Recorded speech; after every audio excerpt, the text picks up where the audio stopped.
नमस्कार, मैं अर्चना पांडे। आप देख रहे हैं रियलिटी 24 न्यूज। सोनपुर मेला की तरह ही यहाँ भी मुजफ्फरपुर में अभी मैं मौजूद हूँ और मुजफ्फरपुर में भी सोनपुर मेला की तरह ही यहाँ भी पूरा मेला उसी तरह लगा हुआ है।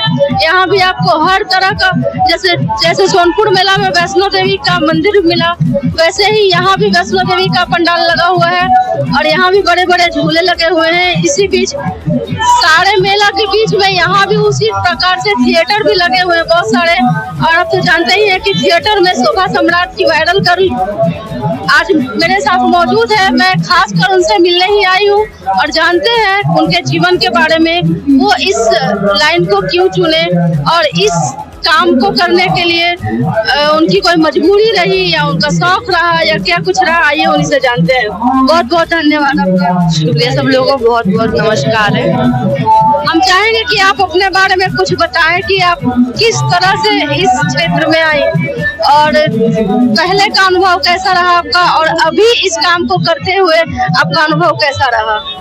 पहले मैं कंपनी में जॉब करती थी, बहुत परेशान थी मैं कंपनी में। मैं काम करती थी, मतलब मैंने 2-3 कंपनी चेंज की है। मतलब कंपनी में ऐसे करते थे, पैसे नहीं देते थे, पैसे रख लेते थे, काम कराते थे, 15 दिन काम कराते थे, फिर छुट्टी दे देते, बोलने काम नहीं है, जाओ जाओ। ऐसे बहुत दिक्कत उठाई है। मतलब ताऊ चाचा ने घर से बाहर निकाल दिया था, हमारा घर भी नहीं था, रेंट पर रहते थे। छोटे छोटे भाई बहन है मेरे, सबसे बड़ी मैं ही थी अपने घर। आप कहाँ की रहने वाली हैं। मैं रहने वाली तो बिजनौर की हूँ, पर मजबूरी में मैं दिल्ली आई थी काम की तलाश में, काम ढूंढने के लिए। कितने भाई बहन हैं आपके। 4, 2 बहनें 2 भाई है। और आपके पिताजी उनकी डेथ हो गई है जी। उसके बाद आप सारा अपना घर का भाड़ा खुद संभाली जी। तो शुरुआती में आप पहले जॉब करती थी प्राइवेट जी, कंपनी में जॉब करती थी। काम करा के लोग पैसे भी नहीं देते थे। नहीं, बहुत दिक्कत होती थी। मतलब इतने गंदे बोलते थे वो भी कि पहले हमारे साथ ऐसे करो वैसे करो। मतलब और कंपनी में लड़के ऐसे आती थी ना कि मालिक की साजिश हो जाती थी। तो मैं ऐसे नहीं थी। मतलब हम पहली बार दिल्ली आए थे तो वहाँ के तौर तरीके भी नहीं पता था, कंपनी में कैसे काम होता है कैसे नहीं होता था। जैसे वो बोलते थे हम लोग वैसे करते थे, पैसे नहीं देते थे। फिर वो पढ़ाई कहाँ तक की आपने। 10th जी। उसके आगे पढ़ाई नहीं की। नहीं, छूट गई थी पढ़ाई, मुझे पढ़ाई का शौक नहीं था। या फिर कहिए कि घर की जिम्मेवारियों ने पढ़ने नहीं दिया। जी ऐसा भी, और पढ़ने में मन नहीं लगता था। बस शुरू से ही मुझे मस्ती करने का, डांस वांस करने का, एक्टिंग करने का शौक था, पर पता नहीं था कि मैं यहीं पर आ जाऊंगी। अच्छा, ऐसा भी तो है कि प्राइवेट नौकरी करती थी तो पैसे नहीं देते थे लोग, लेकिन कुछ अगर आप हुनर सीख लेती कुछ इसके अलावा, डांसिंग के अलावा, तो उसमें भी तो इनकम हो ही जाता। डांस सीखा नहीं है मैंने। मतलब कोई मुझे लेकर आ गए थे, अंकल थे हमारे एक, तो मुझे पता नहीं था कि मैं थिएटर जा रही हूँ। उन्होंने बोला था कि हम शूटिंग कराने लेके जाएंगे आपको।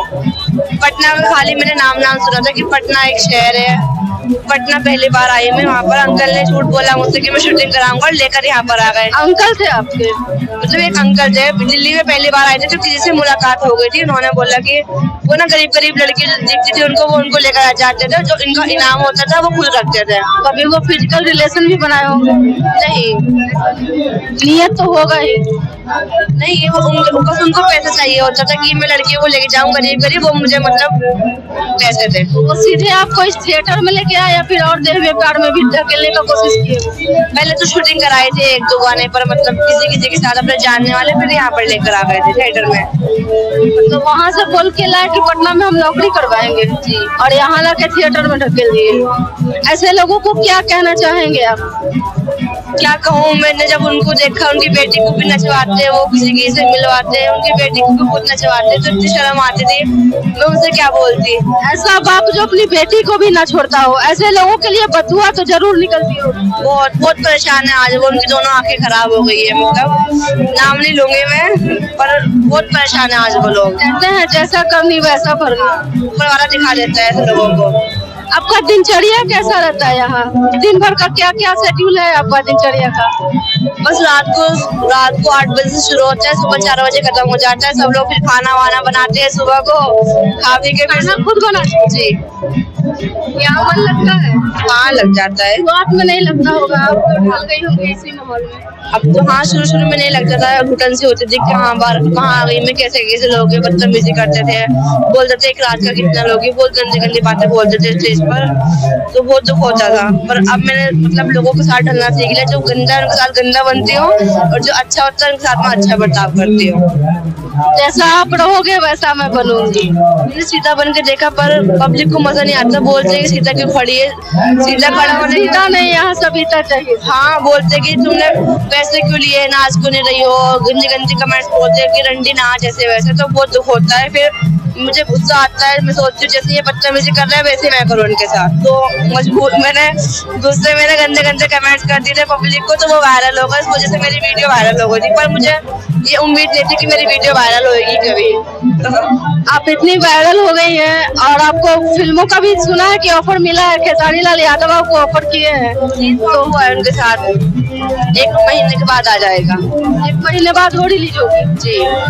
तो आगे क्या करना है, आप इसी में रहना है या लाइन चेंज कर? बॉलीवुड में जाना है मुझको, अगर मौका मिले तो जाना है। भोजपुरी में ऑफर आया था मूवी का, पर मुझे भोजपुरी बोलने नहीं आती, मैं समझ लेती हूँ, भोजपुरी नहीं बोलने जा रही थी, तो मैं अब हिंदी मूवी में काम करना चाह रही हूँ।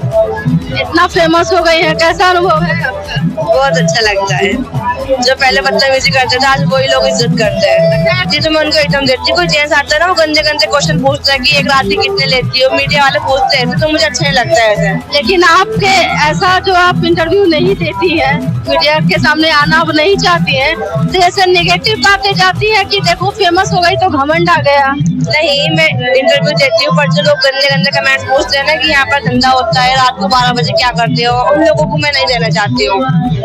ये इंटरव्यू देती है, लेकिन हाँ उन लोगों से परहेज करती है जो गंदे गंदे सवाल पूछते हैं, और ये अगर इंटरव्यू देना नहीं चाहती है किसी को तो उसे नेगेटिव वे में ना ले, क्योंकि ये लोगों के गंदे सवालों से बचने के कारण ये इंटरव्यू देना नहीं चाहती, कैमरा के सामने नहीं आना चाहती। बाकी आपको ये वीडियो कैसा लगा और काजल के जीवन के बारे में जान के आप क्या सोचते हैं और क्या मतलब अनुभव करते हैं कि काजल का जीवन कैसा रहा होगा? लोग इतने गंदी गंदी इनको गालियां देते हैं, अनाप शनाप जो मन में आया सो बोलते हैं, लेकिन ऐसा करने के पीछे, थिएटर में आने के पीछे की क्या मजबूरियां रही, क्या समस्या इन्होंने झेली और झेल रही है, इन सब बातों पर भी विचार करें। बाकी आपको ये वीडियो कैसा लगा कमेंट जरूर करें। धन्यवाद।